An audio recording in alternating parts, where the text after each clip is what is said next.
Welcome to another show of Invest Africa. On our show today we have Andrew Raghavan, who is a management consultant at Castile Resources. Andrew, welcome to our show.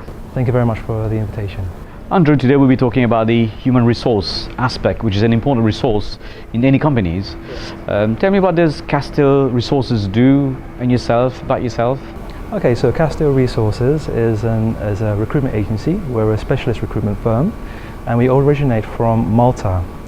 So we tend to focus on IT and finance recruitment, and also executive search. And myself, I've been in the recruitment field for the past 5 years. I've been specializing in the recruitment for IT profiles, and have worked for a number of companies in Mauritius and overseas. Yeah, and looking at our Mauritius as a platform, we always have this debate that there's a lot of people who are unemployed, not a lot, but among the youth there's a high unemployment. Among the ladies there's a lot of unemployment.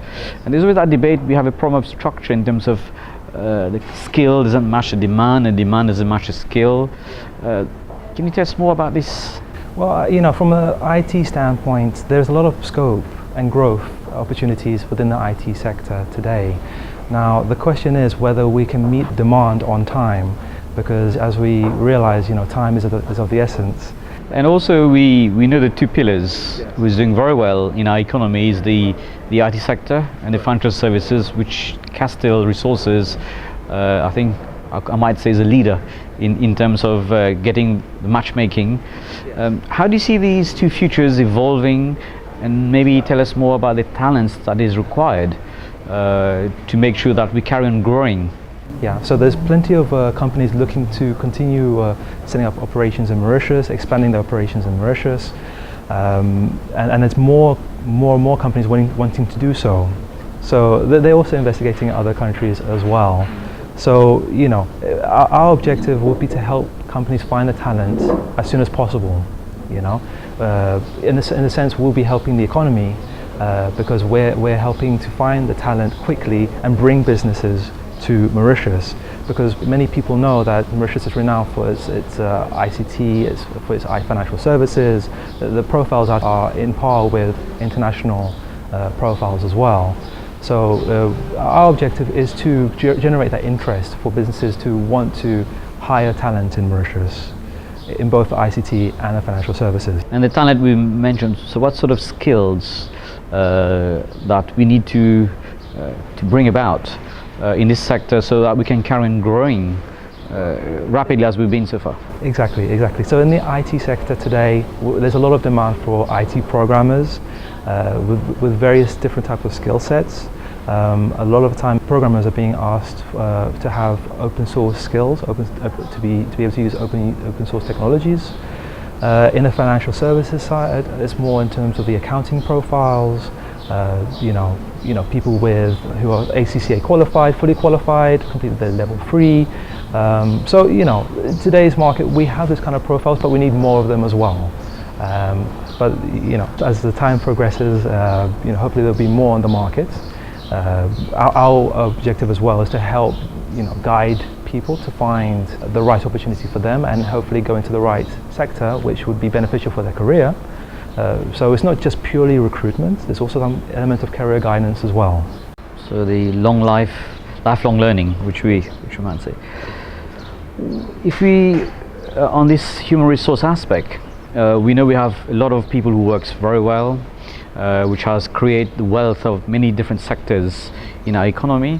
There's always that question in management is, we need not many managers, which we have a lot of managers. What we need to do is, if you want to take the company from its second gear to a different level, we need more people of entrepreneur mindset, agent of change. Like Michael Porter said, we need more leaders of change as opposed to people who just work. I think the concept of leadership in Mauritius is a new phenomenon still. Most companies, managers tend to just remain as managers.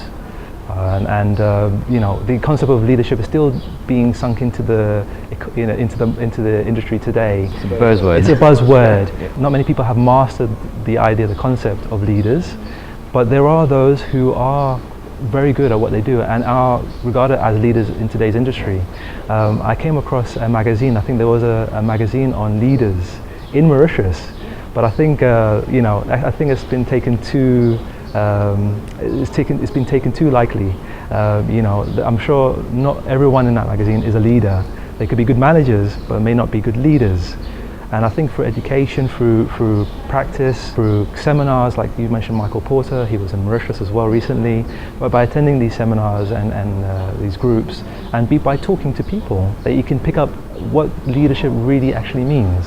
It's a new phenomenon in Mauritius. This aspect is very interesting because sometimes, this is my personal opinion, if you talk about leadership, you always think of quick changes, quick wins, but leadership is more than this. It's about employing people who are entrepreneurs, and very often when you go to interviews, they want to employ people as workers, and work in itself allows you to take less risks, whereas if you want to make change, you want to be a leader, you want to be an entrepreneur, you have to innovate for the process of the product, and you also have to innovate and have this entrepreneur mindset.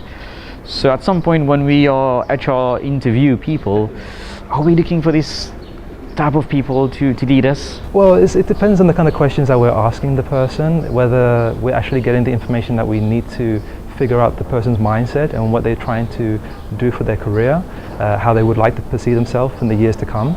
But if you ask the right questions and not just look at the questions being asked, but try to understand the person's personality, then you can get a clear understanding of what kind of person you bring to the organization and what kind of value they can bring as well at the same time. And it takes time, it takes practice to actually master the art of interviewing a person, like you're doing with me today. But with that practice and experience, you will understand the person's mindset and be able to pinpoint someone who is going to be a very good leader or just going to be a very good manager. And there's another important, two important points which I would like to discuss with you, is the aspect of working as a team. Because very often we have this connotation that a lot of us Mauritians go to go to school, CP, we compete on our own, we don't work as a team, we don't bond with our friends, so we end up becoming individuals, not team leaders. That's the first aspect. And the other aspect is this aspect of planning, which we don't tend to plan. So the team, the planning, and if you can tweak that with the element of culture. Do we have a Mauritian work culture? I don't know. Well, Mauritians, again, they're quite versatile characters, all right? And a lot of them have had experience overseas as well. So, when they go have that exposure outside of Mauritius, they get to learn different ways of working. And, one of the key fundamentals of working in an international firm is to be able to be a team player. Now, with that comes practice and exposure, and with time, Mauritians tend to get comfortable with the idea of working with their colleagues to achieve a common result, a common goal. But again, it's just the exposure that you need to have. You're right to say that in today's schooling system, it's very competitive, about always trying to be first, a laureate or whatever it is. But with time, people get to understand that competing is not always the best thing. Sometimes being number one, being a team player, more long-term results. Andrew, you've also mentioned earlier that you work in Malta. Is there much of a difference in terms of the HR system, the culture between Malta and our island Mauritius? There's a lot of similarities between Mauritius and Malta. The professionalism, the economy is very similar. I mean, Mauritius having the ICT and the financial services sector, Malta is exactly the same thing. They have the ICT and the financial services sector. So the way they do business, the way that business is treated is very similar. The same problems and skill sets is being experienced by both countries. Whilst Malta may be looking into the Far East to find talent, we're trying to find the talent in the same direction, but even towards Africa now as well, to try and find key skills. So very similar cultures, very similar approach to doing business. I feel that maybe Mauritius is a little bit more behind than Malta. I think Malta may be like a mirror image of what Mauritius could be in the years to come. So we have two island cultures. Two island cultures. Whilst Malta may have a little bit better infrastructure in terms of transport systems, Mauritius is trying to improve in that area, I feel. But again, the size of the country itself is different between both Mauritius and Malta. Malta is a little bit smaller population, but multilingual. It's got a diverse cultural background. Lots of people from across the globe work in Malta. Andrew Raghavan, HR consultant from Castile Resources. It was a pleasure having you on our show. Thank you. Fine, thank you.